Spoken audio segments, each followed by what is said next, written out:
I would say truly be authentic you. When you decided to go on social media, this is actually a lifelong journey. This is actually a lifelong journey. And before you actually do it, you also might want to work with like manners or AI to really have a good conversation and figure out what is lifelong for you. 3 years, 5 years, 10 years, 15 years, will there ever be a chance that your channel will be taken over by someone? But right now, at this moment, you're like, man, I just want to get it big, right? I don't really care. Then use your personal name. And personally, I think, again, it's also depending on avatar, right? If they are professionals, be polished, right? Because professionals, get used to professional stuff. But what makes you unique? Maybe it's your children, right? I remember there's a fitness coach. He just actually do fitness with his kids, the kids in the back, and then just go up and down. It's very fun, right? If you're looking for people just like you, then act just like you, right? What do you like? What do you have?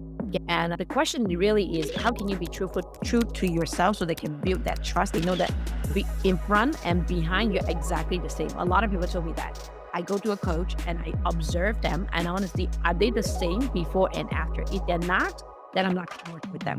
So I would say, don't put on, is it called the facade? Don't pretend you are who you're not, because then it's really hard for you to continue on. And also your children's going to see, oh, before daddy's like this, after daddy's like this. So maybe I need to be like that.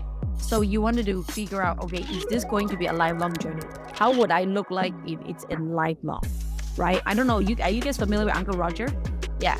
But again, Uncle Roger is very funny, but that's not the real Uncle Roger, right? So would you like to live on that? It's in front of you, that's quote unquote called branding, quote unquote, that's you. What would that be? Thanks, Sarah Bakley. When you do Instagram, at the very beginning, when he was just started before he sells Spanx to somebody else, right? She literally just turned on the camera and she's like, oh guys, I'm cooking a pancake right now. And she doesn't have her makeup on. It's literally like talking to her like she's my friend. And at the very beginning, I was like, oh my gosh, really? She's doing it without makeup on? And there's no filter, no nothing. You literally feel like, oh, she just woke up and she's just making a pancake. And that's what she did for a long time. And they do not use any meta ads. There's no pay ads at all. Everybody just watch her story uncut. And that's what she did every day. And then, but that genuine relationship was built and it just worked for her. Again, if the question is, does it work for you? Can you do long-term? And do people really trust you before and in front and behind? And that will be what you want to decide before you move on with it.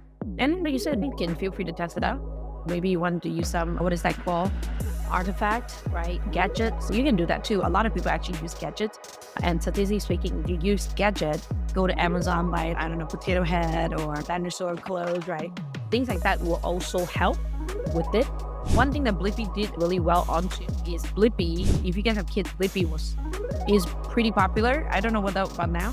And right now, Blippi got really famous. So now he actually passed that on he hired someone to do that work. But that was really brilliant for him too, because the guy was just wearing the hat and the shirt and the glasses, and he literally took over. Brand just carry on, and he started to open up more. I would say don't look at short term. One thing that I learned from Japan is you want to look things at short term, mid term, and long term. Short term, what do you want? Maybe I want to get 5,000 subscribers. And mid term, whatever that you're doing, is it sustainable, right? In the long term, does that really benefit you 5, 10, 20 years from now? And I use the word timeless. Okay, when you're doing AIs, how can I create me in timeless form, right? Can go through AI challenge, can go through whatever branding challenge or whatever challenges that you have. So at least you're aware of what it is before you get it started, so they can make an educated decision. But there's no right or wrong. There's so many people in the world. Even if you're really awkward and you're doing fitness naked, probably there's going to be people who like to watch it anyway. Okay. It's like Mr. Bean. Mr. Bean is like that too. In front and behind, Mr. Bean was a very smart guy. But again, that's what made Mr. Bean popular.